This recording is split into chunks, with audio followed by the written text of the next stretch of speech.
जिथे वञे तूं उते कंहिं न कंहिं जी गिला कई वेठो आहे। ॻाढ़े बोर्ड ते बस कंहिं न कंहिं जी गिला। 24 कलाक तुंहिंजो धंधो ई आहे। न हल इंसान, अफ़सोस आहे तुंहिंजी ज़िंदगी ते। हाणे सदरो केरु आहे, मुनर केरु आहे, ही सभु मुंहिंजा पंहिंजा आहिनि। मुनर मुंहिंजो बचो आहे, मुंहिंजो भाटियो आहे। सदरो मुंहिंजो पंहिंजो आहे, मां मञा थो। सभु मुंहिंजा पंहिंजा आहिनि। हाणे उन्हनि खे विढ़ाइण जो चक्कर मुंहिंजे ख़ानदान खे वरी हिन शुरू करे ॾिनो आहे।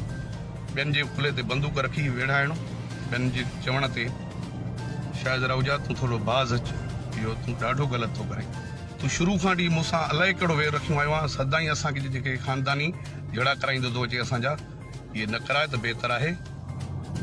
तूं वाही बि वारू बि। चोर खे चई त घिर घर में, भागे खे त चोर थो अचे।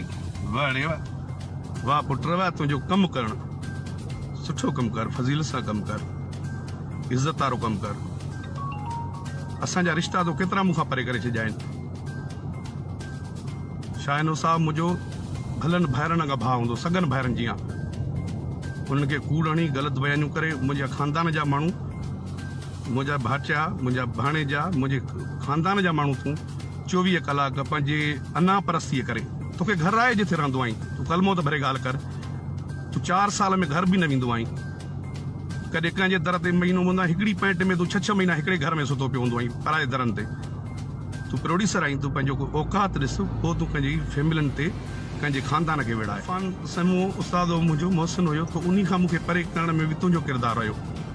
तूं असांजे ख़ानदान में सदाईं झगड़ा विढ़ायूं कयूं, तूं असांखे पाण में विढ़ायूं, सभिनि दोस्तनि खे अलॻि कयूं वेठो आहे। 24 कलाक शैतानगिरी, जंहिंजी वञी मानी खाई वञी उते वञी हिकिड़े जी मानी खाई वञी, ॿिए जी मानी खाई उते वञी ॿिए जी गिला करे।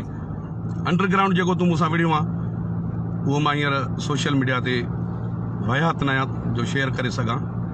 तूं जेके अंडरग्राउंड बि मूंसां विढ़ियो आहे, उहे बि मूंखे सभु तुंहिंजूं सबूत आहिनि। इंशाअल्लाह तुंहिंजे साम्हूं वक़्तु अचण सां सबूत आणींदुसि मां। अंडरग्राउंड तूं काफ़ी विढ़ियो आहे मूंसां।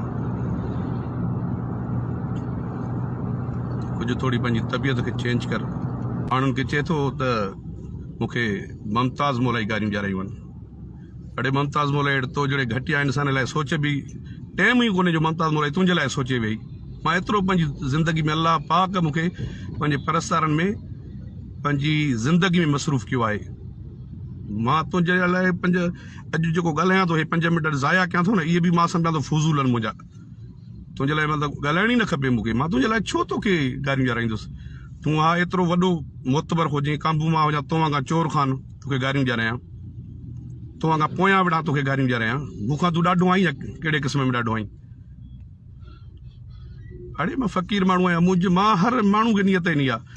अॼु जो ताईं 15 साल आहे मां पंहिंजी ज़िंदगी सां जंग खेॾंदो आहियो आहियां, इन मुखालफ़नि सां विढ़ंदो आहियो आहियां। ॿुधाए, हर माण्हू सां मां वञणो अथव, पंहिंजी मुड़सी सां, पंहिंजी दिलेरी सां। मुंहिंजी इन हक़ीक़त कंहिंखे बुरी लॻी हुजे त वरी बि मुआज़रत कंदुसि, पंहिंजे चाहींदड़ खां मुआज़रत कंदुसि, बाक़ी इन खां मुआज़रत कोन कंदुसि। मथां सोचे त को मूंखां मुआज़रत कंदो। वॾी महिरबानी। Thank you so much. I love U sir.